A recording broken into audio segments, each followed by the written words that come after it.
जो व्यक्ति अपने मन को काबू में कर सकता है वो जिंदगी में कुछ भी कर सकता है। इंसान की सच्चाई पर सब खामोश रहते हैं और बात बुराई की हो तो गूंगे भी बोल पड़ते हैं। श्री कृष्ण कहते हैं, तुम्हारे बीते कल को तो मैं ठीक नहीं कर सकता, लेकिन वर्तमान में तुम अच्छा कर्म करोगे तो मैं तुम्हारा आने वाला कल अवश्य उजागर करूंगा। आज के जमाने में कोई अपना नहीं होता।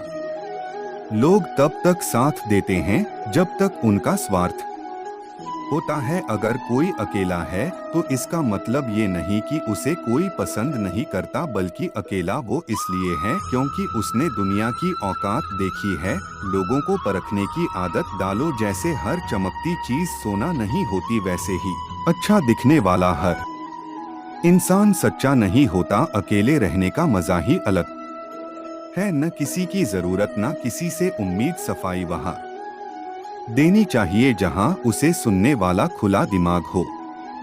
मेहनत एक ऐसी चाबी है, बंद भाग्य के दरवाजे खोल देती है। डाली से गिरते हुए पत्तों ने क्या खूब कहा है कि बोझ बन जाओगे तो अपने ही तुम्हें गिरा देंगे। क्रोध को प्यार से, बुराई को अच्छाई से, स्वार्थी को उदारता से और झूठे व्यक्ति को सच्चाई से जीता जा सकता है। जिस तरह समुद्र के खारे पानी को गर्म करने के बाद नमक के कण दिखाई देते हैं, ठीक उसी तरह से जब हम ध्यान, भक्ति और तप करते हैं तब हमें भगवान के दर्शन होते हैं। इसके लिए हमें अपनी बुराइयों को छोड़ना पड़ता है, तभी हम ईश्वर को प्राप्त कर सकते हैं। अगर आपको बहुत सारी परेशानियों से गुजरना पड़ रहा है तो आप खुश हो जाएं, क्योंकि भगवान की नजर आप पर है। देर से मगर वो आपकी जरूर सुनेंगे। इंसान का भाग्य उन्हीं के कर्मों का फल होता है जो उसने अतीत में किए हैं। इसी तरह वो लोग जो आज कर्म कर रहे हैं वो उनके आने वाले कल का निर्धारण करते हैं। भगवान बोलते हैं, तू करता वही है जो तू चाहता है, लेकिन होता वही है जो मैं चाहता हूं। तो तू कर वही जो मैं चाहता हूं, फिर होगा वही जो तू चाहता है। अतीत को बदला जा सकता है, वर्तमान से बचा नहीं जा सकता है, लेकिन भविष्य को सुधारने का काम वर्तमान में ही किया जा सकता है। क्या फर्क पड़ता? बिना सोचे निरंतर अपने लक्ष्य को प्राप्त करने के लिए प्रयास करते रहना चाहिए। एक बात हमेशा याद रखना, किसी के सामने गिड़गिड़ाने से ना मोहब्बत मिलती है और न इज्जत। इसलिए अपने स्वाभिमान को जिंदा रखो। कोई आपकी किस्मत में होगा तो वो आपके पास खुद चलकर आएगा। दूसरों को हराने का मौका मत दो, बस खुद को आगे ले जाने की जिद पालो। कभी हार ना मानने की आदत ही जीतने की आदत बन जाती है।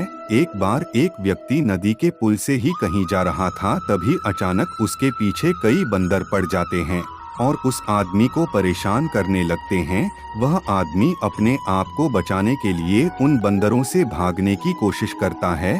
तभी सामने से एक आदमी आकर उस आदमी को कहता है, तुम इन बंदरों से डरो मत। जितना तुम इन बंदरों से डरोगे उतना ही ये बंदर तुम्हें डराएंगे। इनका डटकर सामना करो। तो वो आदमी उन बंदरों का सामना करने के लिए उनकी तरफ देखता है तो उन बंदरों की आंखों में आंखें डालकर चिल्लाने लगता है और सभी बंदर वहां से भाग जाते हैं। हमारे जीवन में भी नकारात्मक विचार भी इन्हीं बंदर की तरह है। जितना हम इन बंदरों से डरेंगे उतना ही पीछा हमारा करेंगे और जैसे ही हम इनका डटकर मुकाबला करेंगे वह भाग जाएंगे। सिर्फ दो ही चीज मनुष्य के भाग्य का निर्माण करती है। पहला, स्वभाव। अगर आपके स्वभाव में सच्चाई, विनम्रता और गुण है तो आपका भाग्य चमकेगा। अगर आपका स्वभाव क्रोधी, आलसी तो आपका भाग्य बिगड़ना अनिवार्य है।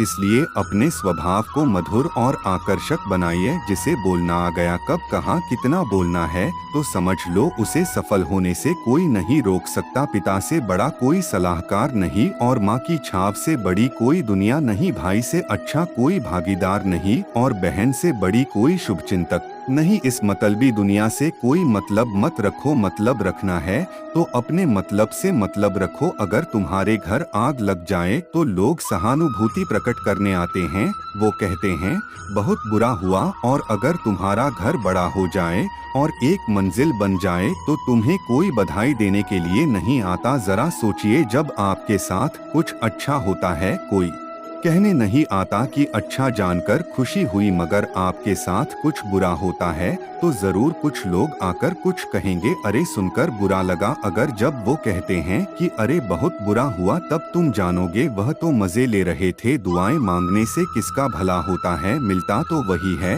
जो हमने बोया है। तुम नीचे गिर के देखो, कोई नहीं आएगा उठाने को।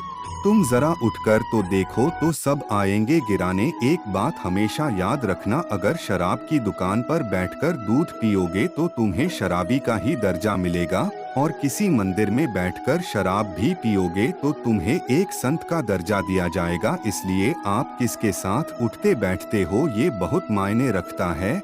जब एक इंसान का भगवान पर विश्वास नहीं शक हो जाता है तो मत पूछो कैसा कैसा चमत्कार हो जाता है। जो अब तक नहीं हुआ वो अब तक हो जाता है। बनके रोशनी वो सारा अंधेरा हो जाता है। जो भीड़ में चलते हैं वो भीड़ में कहीं खो जाते हैं। जो अकेले चलते हैं इतिहास वही बनाते हैं। इतिहास गवाह है कि अकेले चलने वाले के पीछे ही भीड़ खड़ी होती है। एक बार एक संत के पास दो तोते थे। एक दिन एक आदमी उस संत के घर आया। दोनों तोते अलग अलग पिंजरे में बंद थे। जैसे ही उस आदमी ने उस संत के घर में प्रवेश किया तो एक तोते ने बोला, राम राम, आपका स्वागत है, आइए बैठिए। उसको देखकर बहुत खुशी हुई। यह सुनकर उस आदमी को बहुत अच्छा लगा। अरे वाह, यह तो कितना मीठा बोल रहा है। फिर उस आदमी ने दूसरे तोते की तरफ देखा तो उस तोते ने उस आदमी को इतनी गाली बकी कि इसे मारो पीटो लूटो। तो यह सुनकर उस आदमी ने संत से कहा कि अरे संत जी, ये क्या मामला है? एक तोता इतनी गाली बक रहा है और दूसरा तोता इतना मीठा बोल रहा है। आइए, स्वागत है, इतने मीठे मीठे शब्द बोल रहा है। तो संत ने कहा, मैंने इन तोतों से एक जिंदगी का पाठ पढ़ा है। जब ये दोनों तोते पैदा हुए थे तब मैंने एक तोते को डाकू में भेज दिया था और दूसरे तोते को एक साधु के यहाँ भेज दिया था। जो तोता साधु के घर पर चला गया वह कहता है, राम राम, आपका स्वागत है। और जो तोता डाकू के घर पला बड़ा वह कहता है, मारो पीटो काटो और लूटो। तोता एक ही है परंतु अलग अलग पर्यावरण में पले हैं। इसलिए यह बहुत ही महत्वपूर्ण है कि जीवन में हम किसके साथ उठते बैठते हैं हमारे जीवन पर बहुत प्रभाव डालता है। अपने आप पर विश्वास करो, तुम्हारे अंदर कुछ ऐसा है जो हर बाधा से बड़ा है। बदल जाओ वक्त के साथ या फिर वक्त को बदलना सीखो। मजबूरियों को मत कोसो, हर हाल में चलना सीखो। दिखावे से तो लोगों को केवल खुशी दी जा सकती है, भगवान तो केवल नियत देखते हैं। दोस्तों, आशा करता हूं कि आप लोगों को यह वीडियो पसंद आया हो। वीडियो को लाइक, कमेंट और शेयर करना ना भूले। मिलते हैं एक ऐसी ही और नई वीडियो के साथ। तब तक के लिए धन्यवाद दोस्तों।